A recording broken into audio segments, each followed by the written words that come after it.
on, you bastard! Brought to you by supporters who probably have better taste than this schmuck.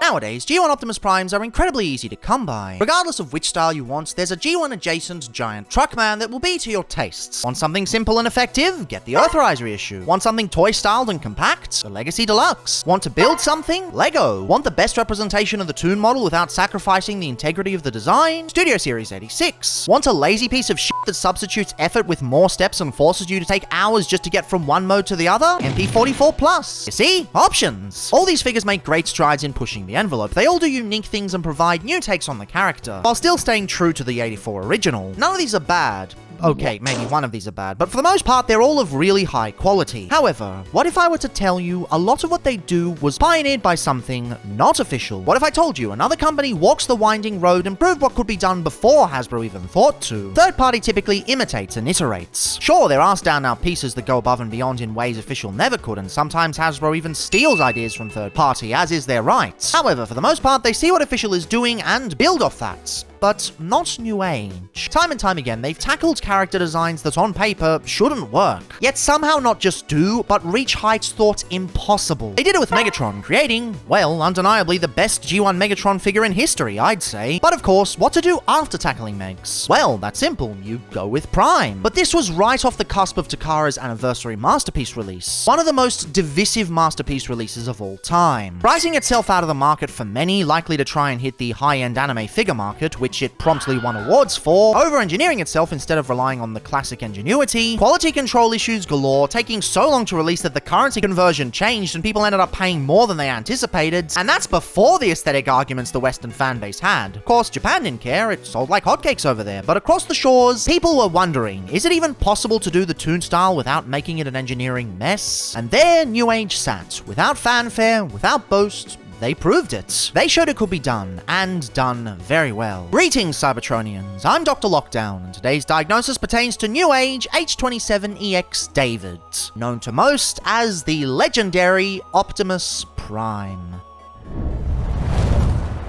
Now, I should first clarify, this isn't entirely the Toon version. Although that design is the basis, this deco is one of the many side releases that they put out. One thing NewAge loves to do is redeco the shit out of their figures, and Prime was no exception. Primes, Toxitron, Alex Jones, and that's ignoring the Ultra Magnus retool and all of its extra versions. But that's another story for another time. The version I have is the Toy Styles one, which I'm aware sort of defeats the purpose, but I've always preferred some sort of toy details on show, especially the knees, sleeves, and truck stripe. I'm a collector first, and I buy things I like. Besides, since we're primarily examining why this figure is important from an engineering standpoint in terms of reviewing him, I don't think it'll affect the outcome too much. As for the engineering, there's one key thing that both Studio Series 86 and NewAge Legendary Heroes share. Most figures, particularly Optimus Prime, start with vehicle mode and work backwards. This is, of course, the best way to do things, as it ensures you don't end up with an engineering nightmare of panels on panels on panels. Just take Toy World Freedom Leader. Love that figure, but given it was literally a reverse engineering of the 3.0 version, yeah, I can see why the conversion was less than ideal. For this reason, most toys start in vehicle mode and work from there, but for SS86 Prime, and possibly even the Masterpiece, they seem to be doing the reverse. I can't ever prove such, it's just a hunch I have, but my gut is telling me that's how they did things. And this is why NewAge is similar, because it also deals with a lot of sacrifices in vehicle mode. Now, don't get me wrong, this is a really well done truck. It's just clear this isn't the priority here. It's a cube with legs at the back, and honestly, given that's most Primes on the market, I don't consider that an issue. It's definitely a bit longer than most, sitting comfortably this side of the Giga Raiden length divide, but they put a lot of effort into the front to make up for it, and it works really well. I just love the proportions, not just the boxiness, but also the subtle slope that Toon Prime is well known for. As a mix of Toon and Toy Prime, it's a wonderful marriage of aesthetic cues. The 86 version had it too, but not this pronounced. The front is very mean, all dappered up with the silver stripes, bumper, and grille. The grille is a little thinner and longer than the screen model, but it still looks very lovely. Besides, pretty much every Prime on the planet f***s around with a grille. I think only Earthrise got the proportions anywhere near the size Sunbow design. The reason for this is, of course, the housing of the faux chest for robot mode. Right off the bat, people are going to complain and say this is absurd. Why the fuck would you change the windows between modes? What's the point? Thing is, if you actually go back and take a look at the screen model, he changes window shape between configurations. This is something the Masterpiece made sure to pick up on. Surprisingly, it wasn't one of the engineering disasters. No, that was just the legs. I personally don't care for toon accuracy, but I acknowledge that was the intent, and as far as intents go,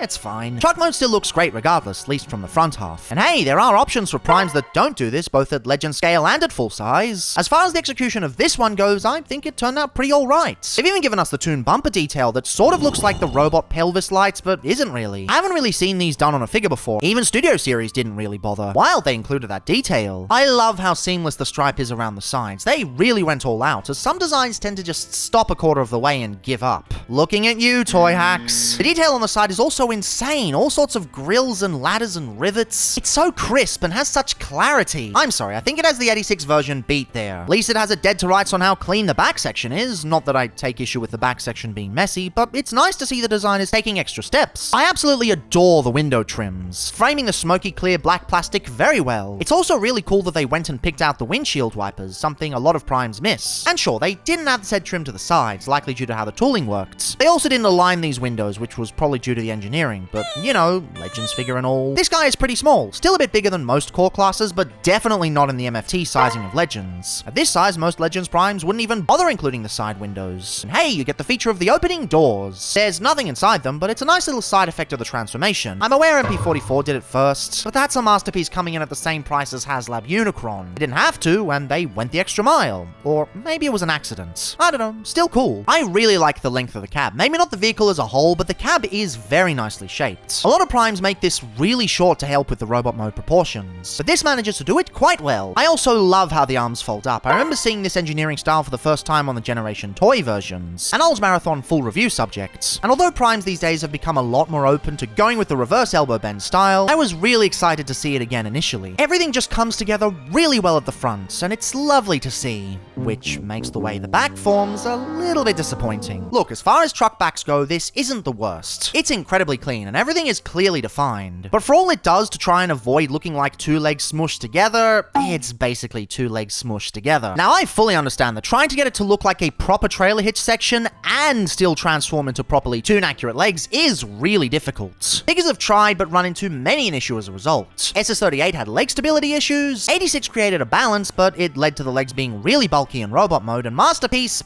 yeah, no, just no. And sure, the G1 toy and its modern updates sidestep this issue, but they don't have to worry about robot proportions, so it's not something that can really be considered a solution. Given all the sacrifices, I can see why they tried to make this the way it was. I just personally think they should have had the legs be a bit simpler, making them proportionally accurate, but not so detail-wise. This is actually why I prefer what they did with the Ultra Magnus retool of this mold, which I of course have the powered convoy version of. To answer confusion in the comments this past year or so, I just don't like the name Delta Magnus personally. So I go with powered convoy. You do you, and I'll do me. Granted, a lot of those proportional differences are less a conscious decision and more the result of needing the robot mode to be a lot slimmer to fit into the trailer armor. It does lead to a lot more robot mode sacrifices, but given the scale of these anyway, I reckon those sacrifices are somewhat of a non-issue. My perfect G1 Legend Scale Optimus is a red and blue version of the Magnus mold, but even with all of those issues, it's fine. The feet are too long though, I feel that's a step too far. Still, other than that, it's a fantastic truck mode. As with most primes, the focus is up front, and that's where they've played most of their chips. It has most definitely paid off, as this is a really clean truck mode for the most part. And sure, Magic Square technically may be cleaner, but it comes at the cost of a really frustrating conversion, and I don't think that's a fair trade-off. Yes, I see your comments, I read them, and I still don't think it's better. And 2.0 is largely built off 1.0, so I'd basically be buying the same experience again for something only marginally better when NewAge just rocks out of the box. My one gripe, aside from the feet, is that none of the back section really holds together that well. The panels at the top don't click in, the backpack doesn't grab properly, and most of the weight is hinged on these two gas canisters, which are sturdy enough for what they do, but shouldn't be the entire locking mechanism. I think this is an okay issue to fall under the umbrella of the sign though. It's a pretty small and complex figure as is, so I don't see it as that bad. And hey, most of the issues out back can be covered up with the truly resplendent trailer. Now, to be fair, it is pretty easy to make a G1 Optimus Prime trailer. I'm pretty sure the first Masterpiece outing was designed in under a week, but even so, this trailer is put together really well. The silver paint goes incredibly hard, and the stripes are perfectly crisp. No need to swap them out with stickers like you normally would, minus the Autobot symbol for obvious copyright reasons. Unfortunately, you do have to pull a DX9 scrapper and separate the legs to attach it, but at least this way it remains solid. And it does look lovely being dragged along. But yeah, aside from that, it really does everything a trailer is supposed to do, and then some. The front legs fold out for a bit of stability, and the side legs also swivel out for even more. Interesting way of having the struts rotate. It's fine, but I think I prefer the way the Studio Series version handled it. The trailer obviously opens, but not so obviously, the ramp actually folds out from the floor, allowing separate pieces for the door without having to pull it out of a cavity a la Masterpiece. Really clever, and also has the unintended side effect of adding some nice visual flair to the floor in an incline. I do kinda wish the sides were painted more closely to match the G1 toy, particularly the sticker detail, but this thing already retailed for $100, so I can see why that wasn't prioritized. At least Roller is quite adorable. He's very low to the ground with a super thin bonnet section, and I kinda like my rollers that way anyway, so this is right up my alley. The wheels are done very well with pinning and metallic trims and infinite doing. They even got the lights at the front, super subtle and greatly appreciated.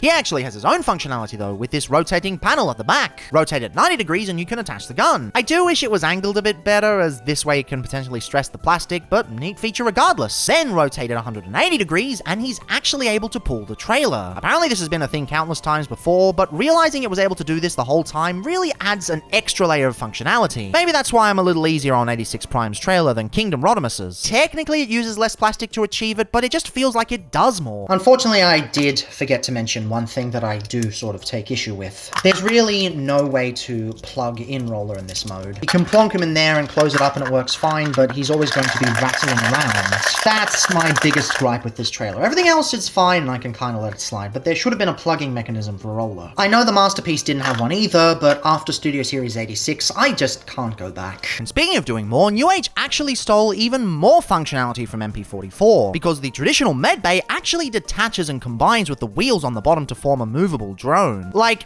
what? Since when was this a thing? I know the Masterpiece did it first, but they could have easily skipped out. It's stuff like this that goes a long way to making this the best Legends Optimus Prime on the market. Others may have a higher accessory count, but when you have genuine functionality like this, it's something else. The top part also comes off, with room for a small figure to fit in there, but given how tiny it is and how NewAge has never released any of said small figures, it's sort of useless. Maybe the top panel could have pegged into the backpack, but as it stands, it's the only gimmick that I feel is a smidge useless. Of course, the articulation is all here, so no complaints on that front. Not sure what I'll do with this in general, but hey, it's awesome to have it. And you can even use the wheel section as storage for the fists, and maybe the axe? Not sure actually, I seem to have lost it in the move. Oh well, not much was lost. Toy Prime never really came with an axe anyway, which is probably why he only ever used it in the cartoon once and then never again. Similarly to Megatron's mace. Maybe that's why Earthrise didn't have one either. All in all, vehicle-wise, this is a really nice package. A lot of what this mode does is derivative, but they've taken it from all these different sources, and it ends up turning out very well. These are the sorts of figures I adore, the ones that keep piling functionality on top of everything, where they really go above and beyond. It's not something that can be supplemented with including more and more accessories. I've seen that argument time and time again, and I just don't think it's the same. True functionality is baked into the figure itself, and when done right, such as this instance, you get something truly spectacular. Despite being a pretty complex transformation, everything just works so buttery smooth. It's really just something that should not work, and yet somehow it does. Like, given the amount of parts in this thing, it should be an absolute nightmare. And simpler transformations in the Legend scale have been that. But this just somehow works. It's the magic of NewAge. I can't explain it, but it just works that way. Now, the best way to do this is to do the legs first and then the top half second. For all my complaints with the legs, they are pretty simple in the long run. First thing you want to do is separate these panels from the sides. Then you want to separate everything, and you do have to separate everything to access all the panels within. Untab the feet and move them down like so. Fold in these things that are supposed to be canisters, and they fold into the top there. Fold in this panel here. This rotates around 180 degrees. This panel rotates up. The half of the trailer hitch folds into the body there, and this bit folds out. You rotate this around 180 degrees. Make sure the foot is around the right way actually as well, otherwise it's going to get stuck. And pull out the ankle like so. Then you collapse this. Then this panel clips into the side there to make a nice solid leg, which you just have to rotate around 180 degrees. Then basically you do the whole thing again. Come on, out of there, ankle.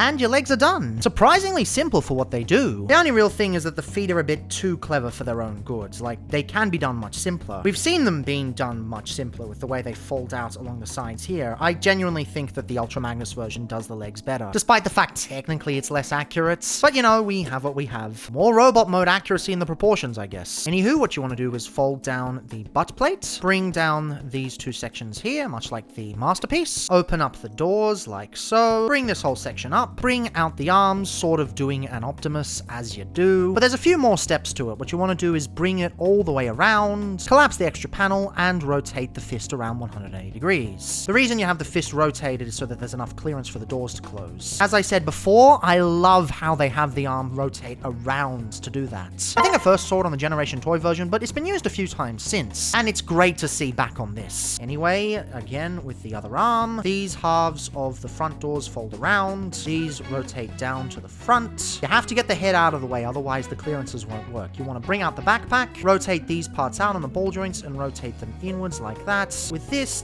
tiny part folding in on itself. Because that makes sense, that's not over-engineered at all. That's the one part I do find a little bit ridiculous. They didn't need that complex thing there, it's just a backpack. Anyway, what you want to do is open it up and bring out the head like so. And you'll see later in the video that they're still back because I actually forgot to do it. But what you need to do is rotate these underneath to get the arms into their right position. They're going to be shifted back for the next few shots because I forgot to film it that way. Now that that's out of the way, you'll have the clearance to fold all of this underneath the torso. Fold it right up. Get these panels out of the way so that the robot mode windows can rotate around. Make sure it's also pulled all the way out, otherwise it will not rotate over the torso like so. Yes, it's a sliding rail, but it is a very sturdy mechanism, and I'm not too fussed about it. This section actually has die cast in it as well to help keep it really sturdy. I reckon if that was just simple plastic, it would have fallen to bits really easily. I've seen a lot of complaints about die cast on Legends figures recently, and I guess I'm partially to blame for some of that in my comment section, because my last big Legends reviews before this marathon were very critical of die cast in Legends. But no, it can be used very well, and I've come to learn that, and this is one of those instances. Anyway, you want to move these panels so that the wheels are facing upwards, and then much like the MP10, they just fold into the torso. You take the backpack and rotate into the back like so, keeping everything nice and tidy. And yeah, I finally got the arms in their right position. Oops. And then you take this massive double hinge assembly and rotate it into place and rotate it around, and Optimus Prime is done. Keeps not focusing on him, but it is very, very simple. A lot of steps, but it really works. And yeah, I'm not going to pretend that everything in here is completely perfect. There are things that could be better, but there's nothing here that's bad by any means. Everything works incredibly well, and at the end of the day, above all else, it's fun. It's just a fun figure, and it goes to show that the masterpiece had no excuse. If something like this Legends figure can do that conversion so easily, so effortlessly, without having all the experience of the Takara design team, what excuse is there? Come on. To be fair, Hasbro did the same thing years later, but this was doing it a lot earlier. Just goes to show that, yes, you can have a completely toon-accurate Optimus Prime, even though this is a bit toy-accurate, and it can still be very enjoyable. You can tell right off the bat that Prime's robot mode was the priority here, because hot damn, this looks amazing. From head to toe, this thing is the spitting image of the Sunbow model in the best of ways, albeit with a toy-style coat of paint. This isn't the kind of lazy toon accuracy that allows them to skimp on the effort and over-engineer things for the sake of over-engineering them. This is the kind of carefully crafted accuracy where you can tell the designer loves what they do. As someone who neither loves nor loathes toon accuracy, it's the effort and passion that excites me. This figure just oozes effort and passion. The head sculpt is pretty damn good. Maybe not as wide as the original toy was, moving closer to the box art, but I think most G1 toy style primes seem to do that these days. Still looks hella mean with the piercing yellow eyes. This might not seem like much. I mean, toy style primes do this all the time these days. However, back in the day, this wasn't that common. It was uncharted territory that Hasbro then eventually went back and did themselves. Something that seems to be a pattern for NewAge releases. What's even crazier is that Takara didn't bother putting in the same effort NewAge did, leaving the head the same on the MP Plus version without even any decals to give us the vents. I know it's always topical to shit on Masterpiece because especially in the age of modern chug, it's pretty funny how often they f up. But come on, Takara, put your back into it. Unfortunately, they didn't retool anything else, so you're left with some of the old toon style detailing on the arms that ends up being sprayed over. In some ways, it reminds me of the old Unite Warriors sets, purposefully ignoring existing mechanical detail in favor of being more toon accurate. But it's in no way egregious. They still have the awesome toy style stickering done in gorgeous tamper graphs, while the Masterpiece just gives you stickers. You know, this figure really is just showing up MP44 in every single way, and since the Plus version only released recently, these comparisons are more apparent than ever. The torso is right on the money, about as wide as it is tall, just as it should be. Everything compacts so cleverly together. From some angles, it doesn't even look like it transforms at all. While I've never been a faux parts hater, I do think it's kinda nice that the abdomen is formed from half of the truck grille. The way it folds around is really neat, so I suppose that does bring us to the most criticized element of this toy. Yes, the windows are fake, and yes, the real ones are located right behind them. On paper, this seems really dumb. It echoes elements of MP52 Starscream, where they had a fake nose cone for no discernible reason, and it ended up making the transformation infinitely worse in the end.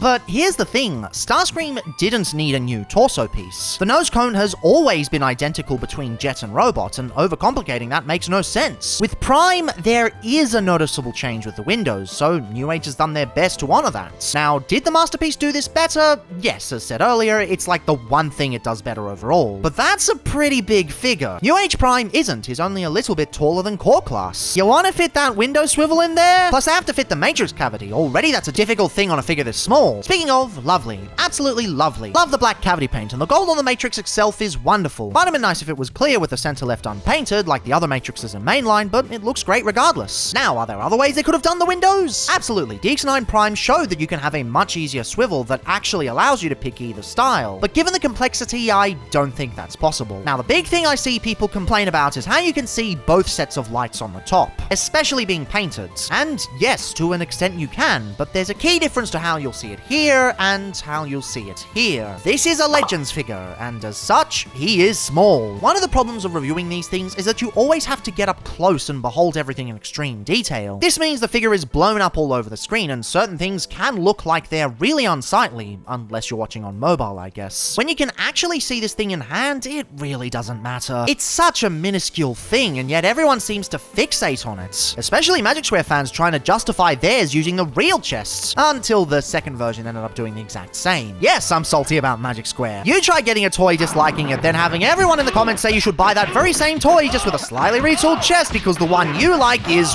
wrong. At least they can't argue about the legs, they're basically on the money. They're a little bit thinner, but I think that works at this size. And they're excellent to pose with a separate kneecap assisting the double jointed knee shifting at its own rate. It's magnificent. In fact, the articulation in general is. It's got everything a figure needs and then plenty of special shit on top of that. I guess double jointed elbows and butterfly joints would be nice, but given the transformation, I can see why they didn't. What's crazy is he actually has not one ab crunch, but two. I always complain about ab crunches below the waist swivel because at that point it's basically a glorified hip joint that accomplishes nothing. With here they engineered the proper above waist one, and then I suppose they realized they could put the other one in there. It's kinda useless, but damn, they really went all out. Accessory wise, he's got a pretty good selection. You've got the aforementioned extra hands with open fingers and pointing fingers. It's pretty much everything you could want, though I get way more fun out of the trailer functionality. Contrary to popular belief, adding more fists that don't work with the transformation does not equate to more fun. Realistically, these three sets are what you could need. And although they work wonderfully with the photography, it's not something I tend to bother with. At least he's having an excuse for not being permanently pegged in. You also have his Ion Blaster, which is pretty stock standard. Nothing crazy, gets the job done. And of course, the axe, but I've explained what happened to that anyway. And that's your lot, really. From head to toe, he looks absolutely gorgeous. The red is regal, the blue is deep and lush, the metallic silver coats every grey surface and is shiny as shit.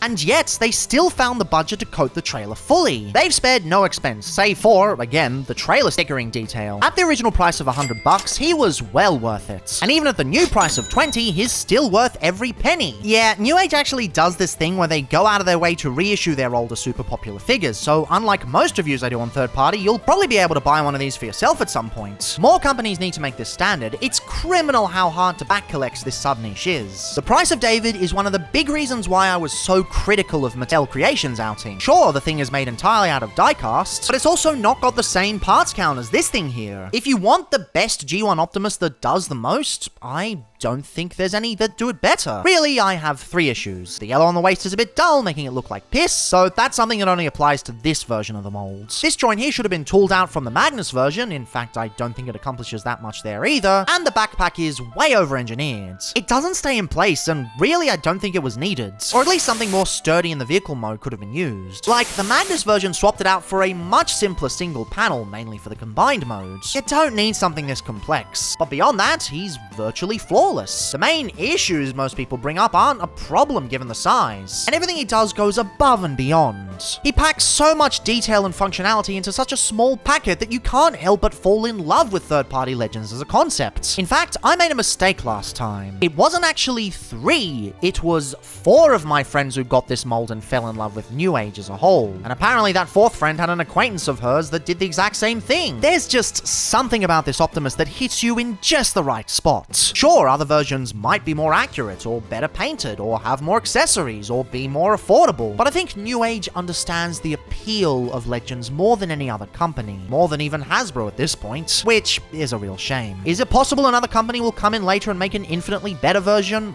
Absolutely, such as the evolution of the franchise, and everything adjacent to it. Remember when Earthrise was the best toon-style G1 Optimus Prime? Good times, good times. Still love it though when Classics clears both. There will come a day where this figure is surpassed in every way, but for now, I think this does amazingly well as the best G1-styled Legends Optimus Prime on the market. There's just no contest. It either clears in every category, or the sacrifices make sense to push the fun factor in other areas. Putting him and Megatron together shows that they're one and the same. They're just fun. They're gorgeous and well-engineered and well-painted and wonderful display pieces if you like to display your Legends figures, but at the end of it all, they're figures you want to transform. Partly because you want to behold both modes, but partly because the motions between are awesome. Ultimately, they cooked with this one.